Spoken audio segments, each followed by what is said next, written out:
Hi friends, आरूस kitchen मध्ये तुमचे खूप खूप स्वागत आहे। आज आपण आरूस किचन मध्ये बघणार आहोत साबुदाण्याची खिचडी। पण नेहमी ज्या पद्धतीने आपण साबुदाण्याची खिचडी करतो त्या पद्धतीने नाही, तर थोडीशी वेगळी साबुदाण्याची खिचडी मी तुम्हाला दाखवणार आहे। ही खिचडी आपण वाफेवरती शिजवून घेणार आहोत आणि एकदम चटपटीत ही खिचडी आपली होणार आहे। ते कशी करायची ती आता आपण बघून घेऊयात। खिचडी बनवण्यासाठी इथे एक पॅन घेतलेला आहे। पॅन आपला गरम झाला की त्यामध्ये आपण 1 चमचा एवढं तूप टाकून घेऊया। तूपही इथं गरम झालेलं आहे।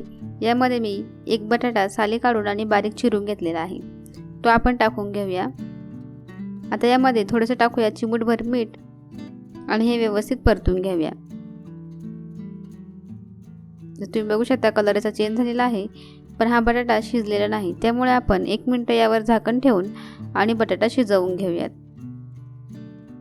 आता झाकण काढून बघूयात। तुम्ही बघू शकता बटाटा व्यवस्थित मस्त फ्राय झालेला आहे। आता हा आपण साईडला ठेवून देऊया आणि पुढची तयारी करून घेऊया। आता आपल्याला खिचडी वाफवून करायची आहे, त्यासाठी मी कढईमध्ये गॅसवरती पाणी गरम करण्यासाठी ठेवलेलं आहे।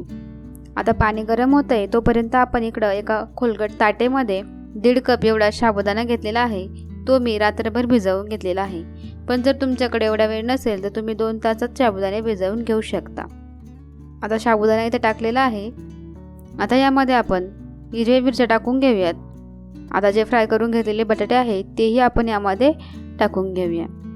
आता यामध्ये आपण 1 चमचा एवढं तेल टाकून घेऊया आणि तेल व्यवस्थित मिक्स करून घेऊया। तेल टाकल्याने आपली खिचडी व्यवस्थित मोकळी होईल आणि मऊ शिजेल। आता तुम्ही बघू शकता कढईमधलं पाणी एकदम गरम झालेलं आहे। आता ही साबुदाण्याची प्लेट आपण या कढईमध्ये ठेवून देऊयात। आता यावरती आपण झाकण ठेवून याला 15 ते 20 मिनिटं शिजवून घेऊयात, पण मध्ये मध्ये आपल्याला हे 2 ते 3 वेळेस हलवून घ्यायचं आहे। आता 15 मिनिटं झालेली आहे आणि तुम्ही बघू शकता मस्त अशी खिचडी आपली शिजून रेडी झालेली आहे। पहिले आपले साबुदाणे व्हाईट कलरचे दिसत होते आणि साबुदाण्याचा कलर आता चेंज झालेला आहे, म्हणजेच आपला साबुदाणा व्यवस्थित शिजलेला आहे।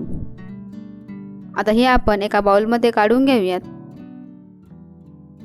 आता सगळी खिचडी मी एका बाउलमध्ये काढून घेतलेली आहे। आता त्यामध्ये आपण शेंगदाण्याचा कूट टाकून घेऊया। तर 4 ते 5 चमचे एवढा शेंगदाण्याचा कूट इथे मी टाकून घेतलेला आहे। आता यामध्ये आपण 2 चमचे पिठी साखर टाकून घेऊयात। आपली साधी साखर मिक्सरमध्ये वाटून घेऊन यामध्ये मी 2 चमचे टाकलेले आहे। आता आपण यामध्ये चवीनुसार मीठ टाकून घेऊया।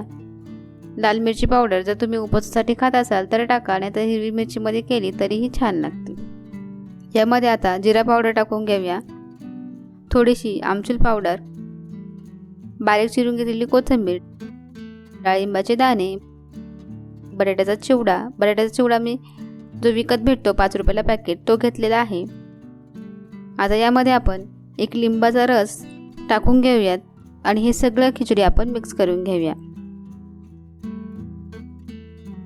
आणि तुम्ही बघू शकता किती चटपटीत आणि एकदम एक दाणा मोकळा ह्या खिचडीचा झालेला आहे आणि किती कमी तेलात कमी वेळेत आपण ही खिचडी बनवलेली आहे। आणि नक्की तुम्ही एकदा ही खिचडी या नवरात्रीमध्ये बनवून बघा, कशी झाली ती कमेंटमध्ये आम्हाला सांगा।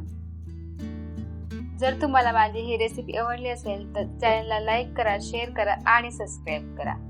तर अशाच एक नवीन व्हिडिओ सोबत भेटूया पुढच्या व्हिडिओमध्ये।